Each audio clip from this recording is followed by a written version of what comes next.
Water surged over the neatly paved streets, submerging pristine lawns and swallowing brand-new Tesla Chargers as panicked screams echoed through the neighborhood. A 2.8 million show home collapsed into its flooded foundation, the HOA president's Range Rover floating sideways past the pool where they once held their smug barbecues.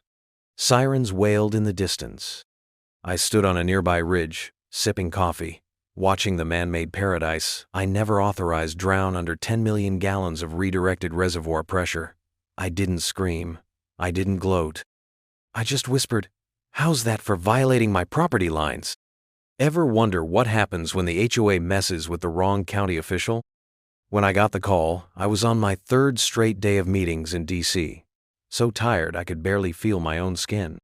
My uncle's voice cracked through the speaker, low and shaking, like he wasn't sure if he should be the one to say it. "They're paving the east pasture," he said. I didn't understand at first. "Who?" I asked, and he paused like he wanted to say aliens because that would have made more sense. "Some housing developer. HOA crews. There's already concrete poured near the creek." I didn't even ask how that could be possible. I just left. Flew back, same day, still in my suit, no luggage. By the time I got to my ranch, what was supposed to be my land, inherited legally from my grandfather and protected by over 100 years of family history, I was met not with open fields, but scaffolding, porta-potties, and men in hard hats yelling into radios. Bulldozers carved new roads into my property, and fresh cul-de-sacs curved into the wild prairie that once hosted elk and deer. I saw rebar jutting from where my old grain silo had stood. The sign out front read, "Welcome to Willow Ridge. Luxury OA living. Phase 1, sold out." My heart punched my ribs. I wasn't angry. I was vacant. I parked in the same spot I'd parked my truck for years, only to be told by some fluorescent-vested rent-a-cop that I was on private property. I laughed, couldn't help it. "You mean my private property?" I asked. The man adjusted his clipboard like that changed ownership. "This land was declared abandoned and auctioned by Municipal Resolution 37-9B, he said like it meant something. "You'll need to contact the HOA liaison." I drove around the construction site in circles until I found the trailer they were using as an office. A woman with a platinum bob and aviator sunglasses greeted me with the kind of smile you reserve for people who just walked dog crap into your foyer. "And you are?" she asked without looking up. "The owner?" I said. "The owner of this land." That got her attention. She slid her sunglasses up onto her head and gave me the full once-over. "Sir, if you're here regarding historical ownership, I can assure you everything has been processed through the county." "Show me," I demanded. And she did. She pulled up some county records, copies, not originals, showing that the land had been transferred to the Willow Ridge Housing Association after being flagged as unclaimed and tax delinquent. "That's a lie," I said. "I've paid the property tax myself. I hold the original deed. This land was never for sale." Her response was mechanical. "Then I suggest you take it up with the county assessor's office." So I did. And that's when the real horror began. The county assessor's office looked at me like I was the crazy one. "Sir, our system shows that parcel 20177A through 20177Q was transferred following 5 years of unpaid tax notices." "You mean the notices I never got?" I barked. "I have digital proof of payment. Every year. Here." I pulled up the banking records. The clerk clicked around for a few minutes, her face shifting from confident to confused. "These aren't in our system. Not under your name. Not anymore."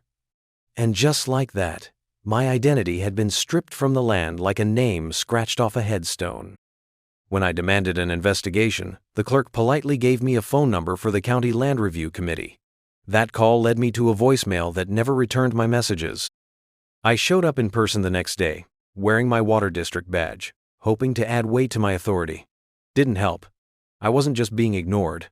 I was being stonewalled. Someone didn't want me looking deeper. I filed a formal complaint with the county recorder, and that's when the calls started coming in, not from anyone willing to help, but from a parade of bureaucrats politely warning me to let it go. One even told me off the record, "It's above your pay grade, pal. Walk away." That's when I started digging. I requested the HOA's Articles of Incorporation. Surprise, there weren't any. They weren't even a registered entity in the state. No EIN, no LLC. Just a fake logo, a P.O. box, and a rotating cast of board members whose names didn't match any municipal filings. They weren't real. They were ghosts, shadows formed by backdoor deals and forged resolutions. But when I brought that evidence to the sheriff's office, they shrugged. "Civil matter," the deputy said. "Take it to court." So I did. I sued the so-called HOA and the development group behind Willow Ridge. My claim: fraudulent acquisition of property, land theft, and unlawful construction on federally registered pasture land. My proof was bulletproof, literal GPS overlays showing my deed, my property tax filings, even a time-stamped aerial image from just 3 years ago showing the ranch intact and under my name. You know what they did in response? Filed an injunction claiming I was squatting. Said I was mentally unfit to represent my own estate. That I'd abandoned the land during a prolonged absence, and thus relinquished it to municipal reallocation under Article 14C of the Suburban Zoning Act, which doesn't even exist. Their lawyer, slick, with a face like shoe polish and breath that smelled like coffee and collusion, argued that because I'd moved temporarily for work, I had effectively forfeited my interest. The judge didn't throw it out. He asked for documentation. Weeks passed, then months. During that time, 200 homes went up, complete with driveways, community parks, and a future clubhouse sign. Meanwhile, my court motions were stuck in procedural tar. Every time I tried to push forward, another emergency continuance was filed. Another packet of counterclaims landed on my doorstep like legal Molotovs. They accused me of obstruction, of harassment, even trespassing, on land my great-grandfather cleared with his own hands. Every move I made was outmaneuvered, not because their case was stronger, but because they had access. Access to the clerk, access to the assessor, access to the judge's golf buddies. I finally understood why no one would help me. The HOA president, Janet Albright, was married to State Land Commissioner Paul Albright, the man who personally signed off on the reallocation files. I showed up at a public zoning hearing with full proof in hand, evidence of land theft, forged signatures, and a memo linking the Albrights to the development's lead investor. I wasn't allowed to speak. The meeting was closed due to security concerns. I wasn't escorted out. I was locked out. That night, I stood on what little unbuilt pasture I still had left, watching the construction lights turn my family's legacy into grid lots and sewer access points. I wasn't crying. I was remembering. Remembering the river where I first caught a fish with my grandfather. Remembering the tree line where my mother taught me how to drive a stick shift. Remembering the barn that used to sit where they now planned a pickleball court. I'd tried the right way, the paperwork way, the courtroom way, and I'd lost, not because I was wrong, but because they bought the entire damn rule book. And round one? That was theirs. But I wasn't done fighting. I just realized I needed a new kind of battlefield. One I already controlled. One they forgot I had access to. And beneath their cookie-cutter kingdom of illegal concrete dreams, there flowed a silent, invisible force. Something they needed more than property lines. Water. And I controlled it. I thought losing round one in court was the worst it could get. I was wrong. The court's delay only gave them time to switch tactics. And when they realized I wasn't going to walk away quietly, the retaliation became personal, methodical, and unrelenting. Within 2 weeks of filing federal complaints with the Bureau of Land Management and the Department of the Interior, I received a bright pink envelope duct taped to the front door of my own home. The paper inside was printed on official-looking HOA stationery, logo and all, despite their organization still having no legal registration, and it claimed I was in violation of Section 12D, perimeter disharmony and hazardous agricultural encroachment. It accused me of having unmowed fields, non-decorative fencing, and unauthorized irrigation implements visible from new construction zones. That's right. They cited me for having sprinklers on land I owned, land that had never been under HOA jurisdiction, even by their own fraudulent maps. I laughed, but the laugh caught in my throat when I realized what it really meant. This wasn't paperwork. This was war. A day later, I found orange flags hammered into the soil near my mailbox, the kind contractors use when marking pipes. Only no one had scheduled a dig. The next morning, a neighbor who used to board horses on my west acreage texted me in a panic. "There's a guy in a high-vis vest walking your tree line, taking photos. Says he's with compliance." I got there 10 minutes later to find a man snapping pictures of my hay barn like he was mapping a terrorist compound. I asked who he was. He told me he was with District Compliance Enforcement, flashed a fake-looking badge, and asked if I had filed my residential alignment declaration for utility optics. That wasn't just nonsense. It was invented nonsense. He claimed I was blocking shared sightlines to Willow Ridge's community vista with non-compliant roof angles. My barn, a 100-year-old structure, was apparently an obstruction to some imaginary HOA view corridor. I told him to leave. He didn't. Not until I called the sheriff's department, and even then, he radioed someone on a walkie-talkie before driving off in an unmarked truck with tinted windows and no plates. The deputy who finally showed up shook his head. "We get calls about these guys," he admitted quietly. "They're not official. But the sheriff won't escalate without a formal complaint. I filed one." Nothing happened. Then they came after my family. My cousin Elise, who owns a small flower farm on the edge of my property, suddenly started receiving code violation notices, real ones from the county. Noise violations for her irrigation pump, permits revoked for her seasonal roadside stand. "You know what the inspector told me?" she asked, near tears. "Your cousin's made some enemies, sweetheart." That was the moment I realized they weren't just trying to erase me from my land, they were trying to burn the roots. I checked my county water allotment logs and found 3 suspicious entries, all requesting reviews of my usage quotas. I hadn't requested them. Someone else had. Someone with access to internal systems. The next attack came through infrastructure. On a Tuesday morning, my water pressure dropped to a trickle. I checked the line. Nothing broken. I checked the main. Padlocked. A bright yellow sticker had been slapped on the pump station. Service temporarily suspended due to unauthorized access point. Only there was no unauthorized access. That pump station was mine. It was registered to the Regional Water District, which I run. The HOA, or more likely one of their developer cronies, had contacted a subcontractor under the guise of a land utility reassignment and shut off my own water. No notice, no warning, no explanation. So I called a hearing with the board of the water district. When the day arrived, I walked in with blueprints, GPS overlays, every ounce of paperwork I needed to prove that Willow Ridge's entire grid of water lines, every pipe running to those 200 illegal homes, was mapped, sourced, and maintained under my district's authority. And do you know what the board told me? "You need to tread carefully," one of them said, eyes darting around the room like we were under surveillance. "They've got friends at the state level." "So do I replied. "And unlike them, I know how to count gallons." They didn't like that, not one bit, because days later, the smear campaign began. At the next town hall, a man I'd never seen before stood up and publicly accused me of hoarding water for personal vendettas and sabotaging equitable distribution efforts in Willow Ridge. His name was listed on the HOA website as their resource sustainability officer, a made-up title, a made-up man. But his words stuck. The local paper ran a front-page story. Ranch owner accused of withholding water from new community. I wrote a rebuttal. It never got printed. They had media contacts, too. At the following zoning board meeting, the HOA showed up in matching polo shirts, all smiles and handshakes.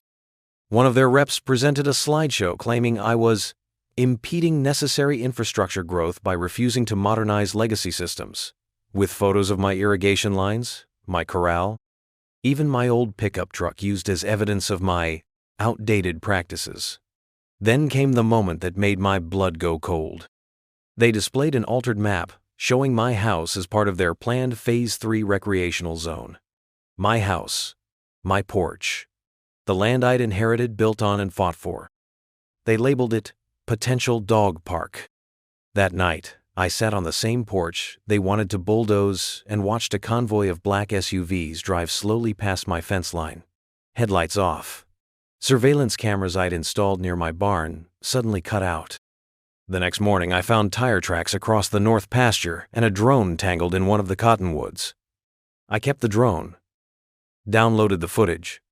It had night vision. Zoomed shots of my truck. My windows. My bedroom. I submitted the drone to the sheriff's office. They filed a report. That was it. Nothing else. But I wasn't done. I filed 3 more federal complaints, this time including whistleblower protections, infrastructure, sabotage, and abuse of power under the Sherman Act. I attached the drone footage, the maps, even a secret recording I captured of an HOA rep bragging about how easy it is to flip a judge if you throw a retirement fund in front of him. But even with all that, the process was glacial. They stalled every step with red tape and procedural fog. So when I showed up to the next HOA town meeting, uninvited, unannounced, I brought a flash drive and a thunderstorm. Figuratively speaking, I walked straight up to the podium during public concerns and projected the real district maps onto their screen. "This," I said, "is your water." I clicked to the next slide. "This is where it comes from." Another click. "And this," I pulled up the district authority paperwork, complete with my signature and legal jurisdiction, "is the man who controls every drop of it." They didn't speak. They didn't need to, because the next slide I showed was a copy of the service logs. "Here's what I can tell you," I said. "Your entire development exists on a patchwork of illegally tapped utility access points. Your irrigation systems run through easements that were never approved. Your water tower sits on an elevation zone that hasn't passed safety inspections since it was erected. And you're 2 pressure failures away from a catastrophic shutoff." The room exploded. Half the board members whispered into phones. One of them got up and left the room entirely. The HOA president, Janet Albright, stood and tried to regain control. "Sir, if you believe we've violated any municipal code—" "This isn't municipal," I cut in. "This is infrastructure. And your kingdom? It's built on pipes that run through my land." I paused, let it hang, then said what I'd been saving, "And I'm initiating a full-pressure reevaluation protocol starting next week, per Emergency District Regulation 4.6b, which means you may want to keep your toilets flushed while you still can." They thought they could bury me in paper and code and fake uniforms and PR statements, but they forgot something. My roots weren't political. They were geological. I knew where the pipelines began. I knew which pumps fed their pools, their fountains, their fake green grass, and when the time came to remind them, I wouldn't need a lawyer. I'd only need a valve. The day I decided to go over the county's head, I'd just come back from another denied injunction, another stack of procedural denials from the same judge who used to play golf with the HOA president's husband. I didn't bother to slam doors anymore. Rage had evolved into something colder, more surgical. This wasn't a land dispute anymore. It was a war of attrition, and they were playing chess while I was buried under their dead pawns, so I changed the board. I contacted a friend I'd met years ago during a water infrastructure audit, Alicia Rusk, now stationed in the State Attorney General's office. She didn't owe me anything. But when I told her what was happening, she paused for a long second and said, "Let me make some calls." Within days, I had new ears, state-level investigators who didn't answer to HOA campaign donors. I gave them everything: fake parcel reassignments, the photos of forged signatures, even the emails I'd intercepted showing HOA board members approving construction permits for companies they secretly held stock in.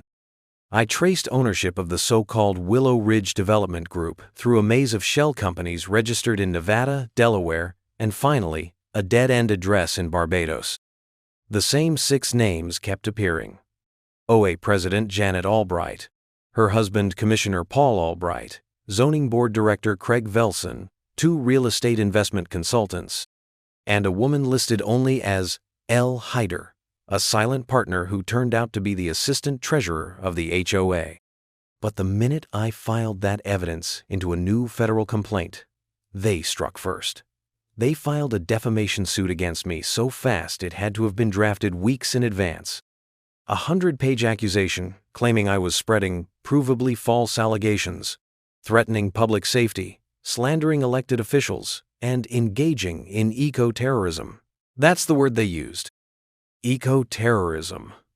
All because I exposed their theft and wanted my land back. They even attached photos of my irrigation ditches, my old grain tanks, and the unauthorized trenching I'd done to stop runoff damage from their illegal housing pads. The kicker? They filed an emergency motion for a protective order against me, claimed I was a threat to their safety, citing increasingly erratic behavior, even quoting my statements about their water lines twisted into threats. The media pounced. Local outlets ran headlines like, "Water official turns rogue in HOA war," and "Disgruntled landowner accused of sabotage tactics." One op-ed labeled me an extremist disguised as a conservationist, claiming I was holding back housing progress to preserve outdated ranch land. I was painted as a radical with a personal vendetta. Never mind the facts. Never mind the stolen acreage, the fake deeds, the drone surveillance on my property. The HOA had crafted a perfect narrative, and their PR team fed it to every paper that still took calls from realtors and developers. I tried to counter it. I offered interviews, sent documents. No one printed them. The silence was louder than the smear. The weight of it began to press into me. I stopped answering calls. The mailbox piled up with bills I didn't owe and notices I couldn't pay. Every time I opened my laptop, another news alert reminded me that I'd been made the villain of my own story. One night, I stood in the barn holding a map of the original 15-0-acre ranch, my grandfather's pencil marks still visible. That map was the last physical reminder of a legacy that was disappearing acre by acre beneath concrete. I thought I had nothing left to lose. I was wrong. Because that's when it happened. The turning point. The moment where the cracks in their fortress started to glow with fire. It started with an email. An anonymous account. Nothing but an attachment and one sentence. "You didn't know what they buried under those houses, did you?" I opened the file. It was a scan of an internal environmental impact report, dated 2 years before construction began. The letterhead? U.S. Department of the Interior. It was a preliminary study flagging the land as containing active habitats for 3 protected species, including the endangered swift fox, the black prairie orchid, and a nesting zone for peregrine falcons. The file was signed by a senior biologist and contained a red stamp, "Environmental Protection Mandate Suggested." What that meant, in plain terms, the land was federally protected, off limits for development, completely untouchable, and they built on it anyway. I forwarded the document to Alicia. She called me 5 minutes later. "Where did you get this?" she asked. "It's not in the official review logs." That's when I realized this was more than oversight. This was suppression, the kind you only get when people deep inside the system decide to bury something inconvenient. "It was never filed," I said. "They hid it." I was half right. A day later, Alicia called me back. "You just kicked a hornet's nest," she said. "That report? It came from a whistleblower." Someone inside the Department of the Interior who flagged the original file and sent it directly to the regional EPA office, but it never made it out. "We believe it was intercepted." "Intercepted by who?" I asked. "The Land Commissioner's office," she said. "Paul Albright." That was the final puzzle piece.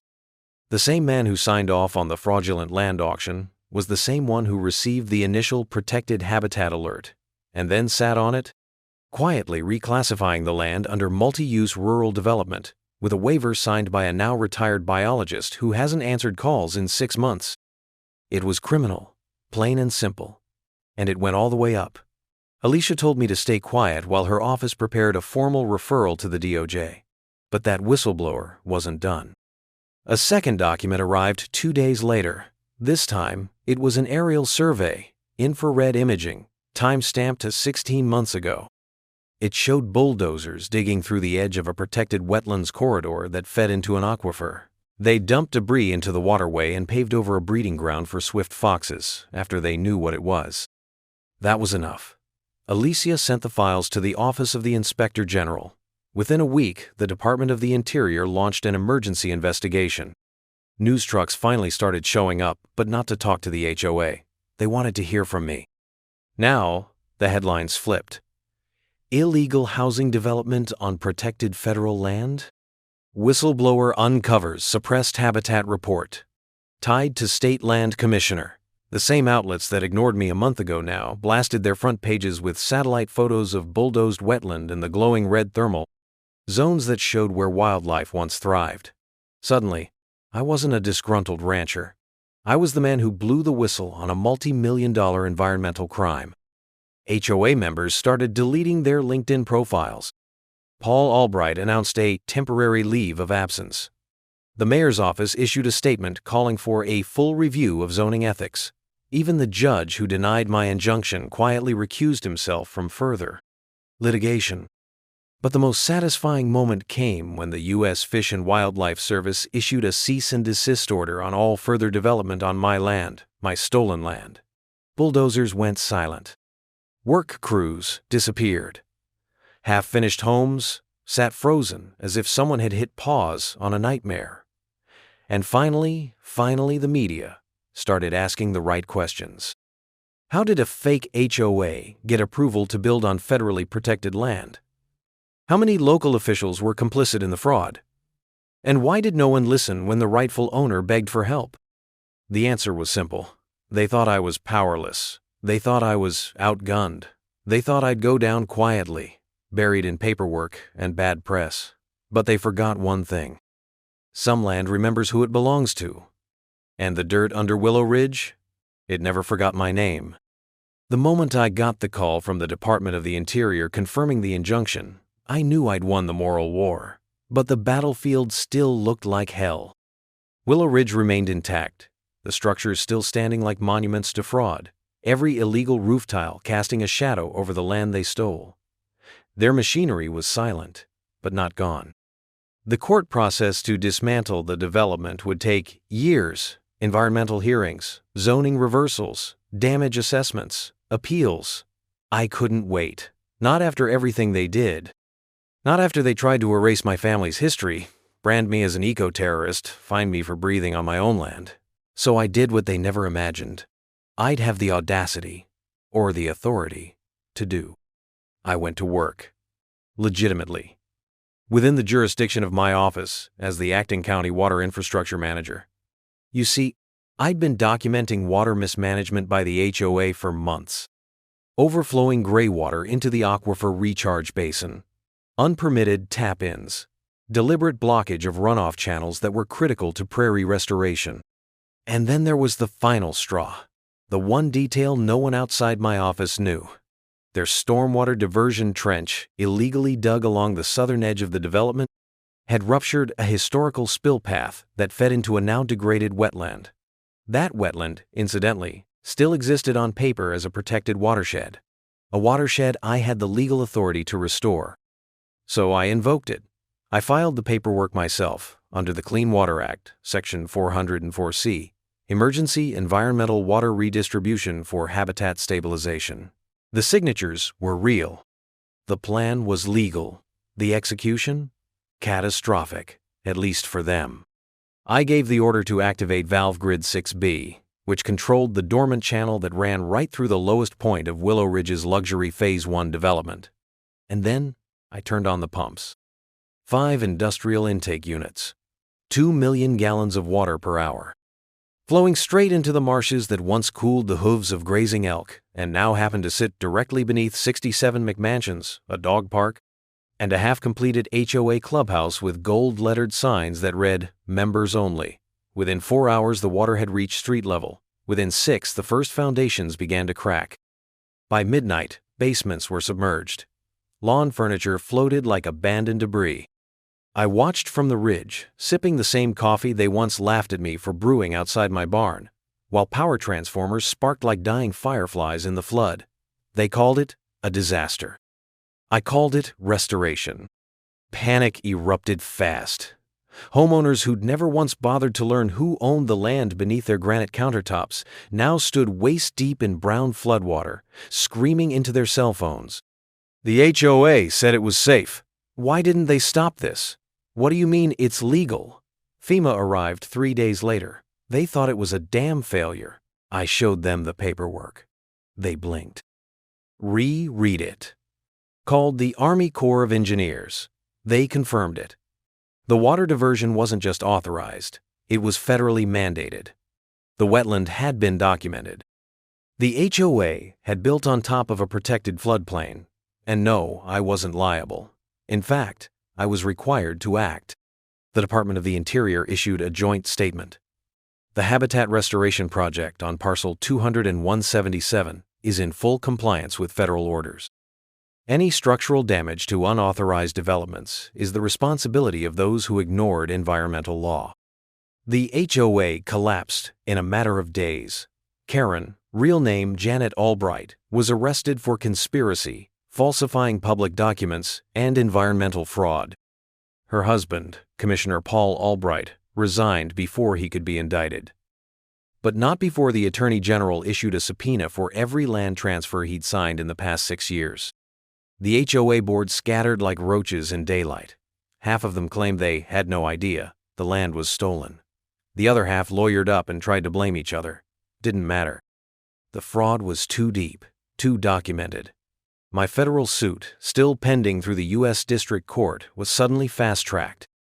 A judge reviewed my case in emergency session and, after 2 days of evidentiary hearings, handed down the verdict. They awarded me $4,000 in damages. $4 million, pain, suffering, legal fees, environmental rehabilitation, restitution. The HOA's remaining assets, what little they hadn't embezzled into shell companies, were seized and liquidated. Their community clubhouse was condemned. Their private roads? Now federally restricted wetlands.